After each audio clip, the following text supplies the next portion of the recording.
I'm Jessica Spears. I run the 411 Lowdown, and my goal is to share the music scene with as many people as possible because I love it so much. And so Josie has agreed to do an interview, and I think that's just absolutely wonderful. So, one of the first questions I would like to ask is what you like most about the Akron Canton music scene. The Akron Canton music scene? Yes. There's a kind of camaraderie. And a lot of people go to each other's shows, support each other.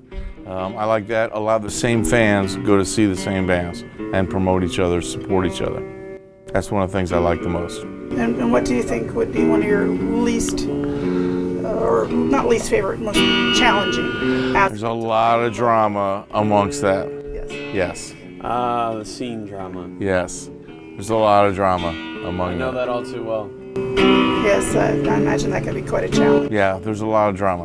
A lot of people wanting to get in each other's business. And a lot of jealousy. You can see that? Yeah. Definitely. What do you think would be like a fun or interesting thing about your band? About our band? Yes. We can outdrink any band in Northeast Ohio. There's no doubt about it. Not only do we write great songs, but we drink a lot of beer and a lot of shots. So you live your... Yeah, that's one of the things that drove Ryan into us, was he talks to us and heard that the way that our songs come across is the way we live. That's wonderful. Yeah. That's awesome. What advice would you give to, my understanding is that LA Knights have a lot of experience. Right. Yeah, we're older. So what kind of advice would you give to a new band that's coming on the scene and trying to make it? The first thing I would say is be cool to your fans. If your family's the only one that shows up, or your friends or whatever, be cool to them, treat them good, and then build off of that, and then go support other bands. But concentrate on songwriting. Songwriting is the whole key. It's not about, if you're going to be an original band, you want to be a songwriter. If you're going to be a cover band, then go do the cover the best you can.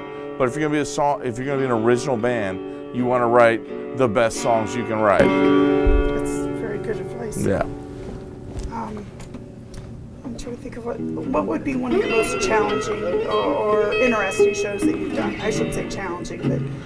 Most interesting? We opened up for Jackal down at the Rock Factory, 600 people.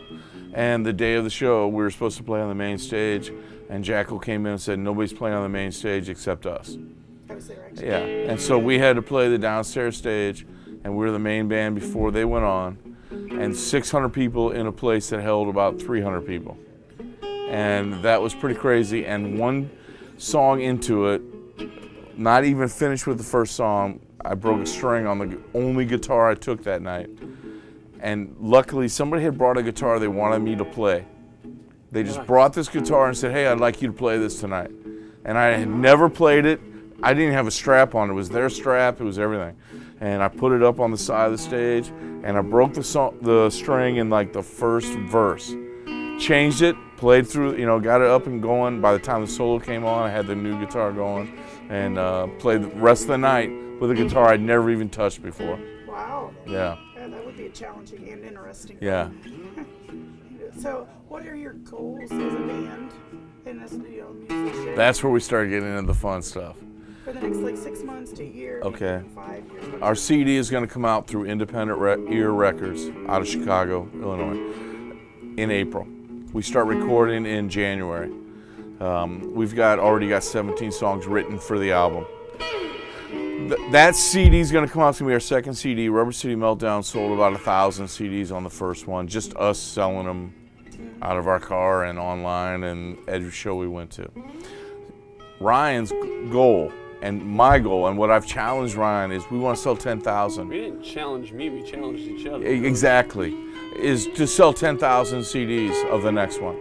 So we have to find a way to get 10,000 people interested in what LA Knights is doing, and 10,000 people that know about Independent Ear, and 10,000 people that are like, I'm going to spend $10 to go buy this band CD who maybe I've never heard of. So we have to figure out ways to do that. And that's where he comes in. We're going to give him a great album. We're going to give him a great album. The next album is going to blow Rubber City. I mean, the songs are amazing. The next album is going to blow that away. He is going to take that and figure out how to market it. And now you can ask him, how's he going to market it? Yes, that's definitely how do you maybe market this? Being an independent record label, I like focusing on working with independent record stores, independent radio stations, on a lot of digital channels, a lot of digital media. I mean, we have bands on our label getting airplay and radio airplay in Australia, Sweden, the UK, across the country on various different independent radio stations, and it'll also get focused on our weekly radio show program that we house out of our station down by where I live. So a lot of different ways. I mean, it's gonna be everywhere. I mean, everywhere that we can get it, it's gonna be. And we're going to try and do a bunch of cool bookings. He's talking about South by Southwest, getting us down there. We're going to try and get Rocklahoma, which is a big show for bands like us. Yeah. Houston, Texas has one, New Orleans has one, and Maryland has festivals for bands like us.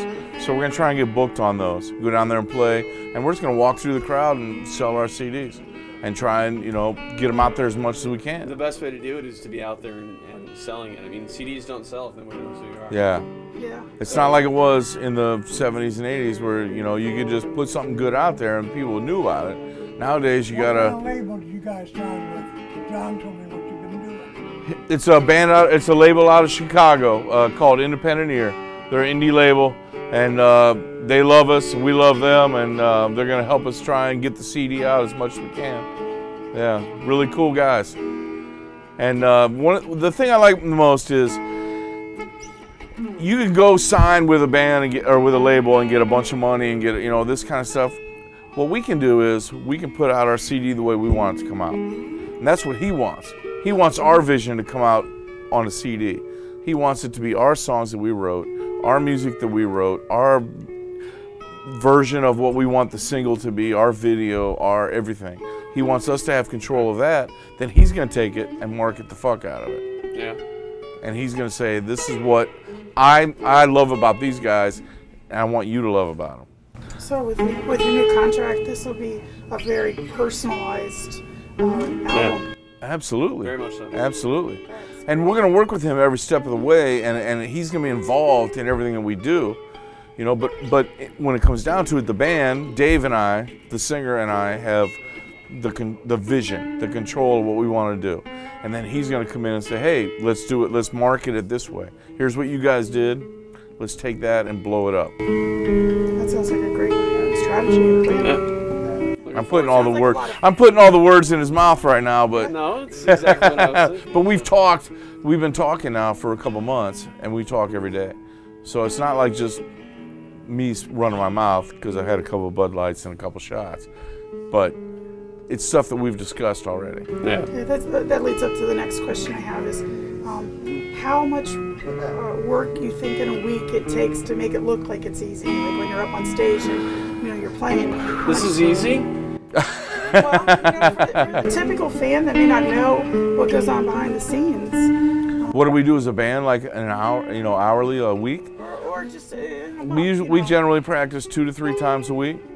The singer and I get together about 2 other times a week and write songs or go over what we've already written and kind of fine tune it so that we can get it ready for the band to play.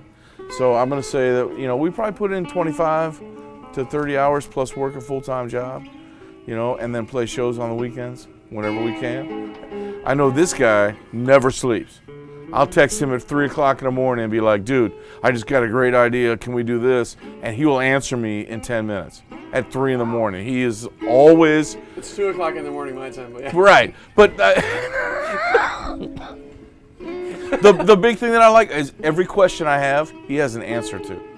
And if I don't, I sure as hell find it. He finds it real quick before he texts me back. But he always has an answer, no matter what it is, whatever question the guys in the band come to me with. Hey, are we with these guys? Can we do this? Can we do that? He always has an answer, and it's not a bullshit answer. It's a hey, I can't do that, or it's I can do that, and here's how we're gonna do it. It's never a well, let me sell you the red car instead of the blue car. It's never that. It's always how can I make the red car work for you? It's always like I can do this. Let me tell you how we're gonna do it. Well, that answers one question I was going to ask you is how hands-on are you? Very hands-on. Yeah. Very You're hands-on. answering calls at 2 o'clock your time. 3 o'clock. Well, and I mean, we work with bands from 5 countries too. So I mean, I'm getting emails and Facebook messages and text messages at, well, it's noon for them.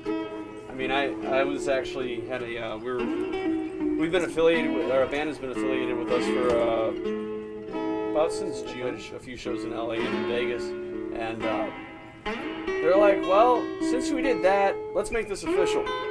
Right. So we had a 5 a.m. Facebook Messenger interface chat the other day because we couldn't arrange everybody to be in the same room for a video chat or whatever. Because I had my staff on it and everybody was on this thing at 5, what was 5 o'clock in the morning, which is noon or 11 o'clock for them. So I mean, it was, you have to cater to the people that you work with. But at the same time, everybody knows that. And I mean, and I'm sure this guy is the same way. We all have families, and families come first. So. Yep. And if it comes down to my kid's got a ball game or there's a show happening, my kid's got a ball game. Right. So, however, this guy drove all the way from Chicago tonight to be here to sign the deal with us and to we'll watch the show. Be driving back tonight. Right, and to watch us play the show. He's never seen us play live, and we're very excited to get to play the show with Eric tonight.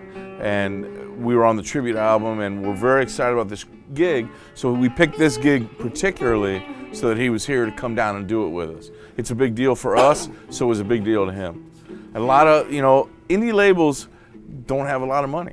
Indie labels don't have a lot. What they got is a lot of heart, and they got a lot of work. And they put the work in. This guy's putting the work in. And that's what we're excited about. How did you hear about, what's it, Ear Productions? Independent Ear. Independent Ear Productions. You know what? I was doing a search one day and sending out promo packs.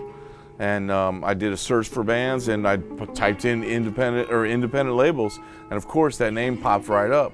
So I sent him one of our promo packs, and he answered me in 24 hours.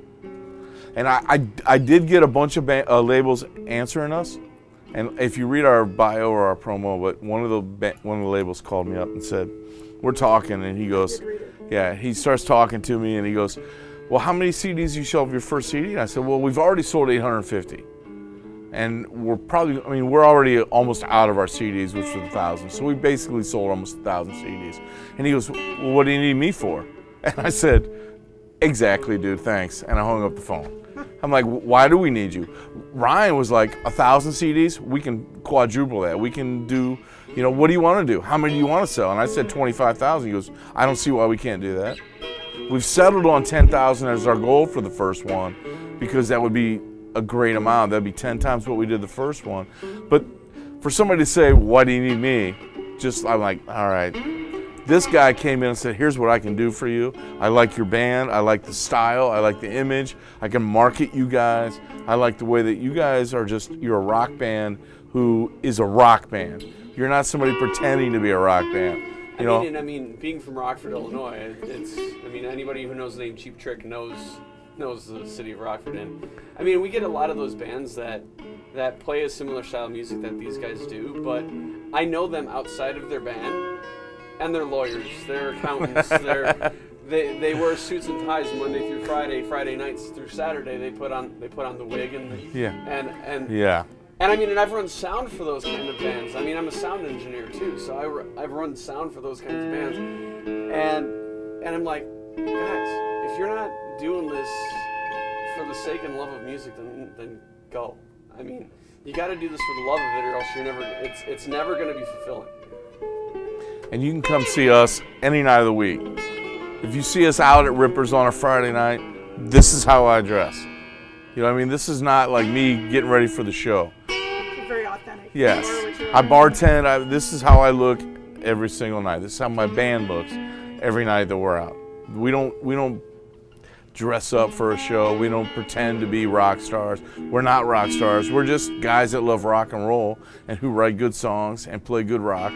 And we're dirty, and we drink, and we chase girls, and we all get girls, and it's just, that's the way we are, you know what I mean? We are Akron's bad boys. We don't mess around. It's not something that we just made up. It's something we earned over the last 20 years with different bands we've been in. Every band we've been in has been the band that's like, damn, that's the band you got to go see in Akron. And now we're all together in one band. And it's dirty, fun cock rock. That's what it is. You guys sound like you're going to be a really great match. This will be fun. There's no doubt. And this is the first time we met face to face. And I'm already fucking crazy about this guy, man. No, I think the fans are so happy. You said in April? April. The CD will be out in April. We're going to record in January, go in the studio in January, record January and February, mix it in March, get it mastered and all that kind of stuff. It'll be out in April. All right. Yeah. And I hope to talk to you in April when you're releasing it. You have to. You'll be the first one we talk to. Thank you. Because you're the first one after the signing. Yes, and I appreciate you taking the time Thank you. to talk to me. Thank you very much for interviewing us.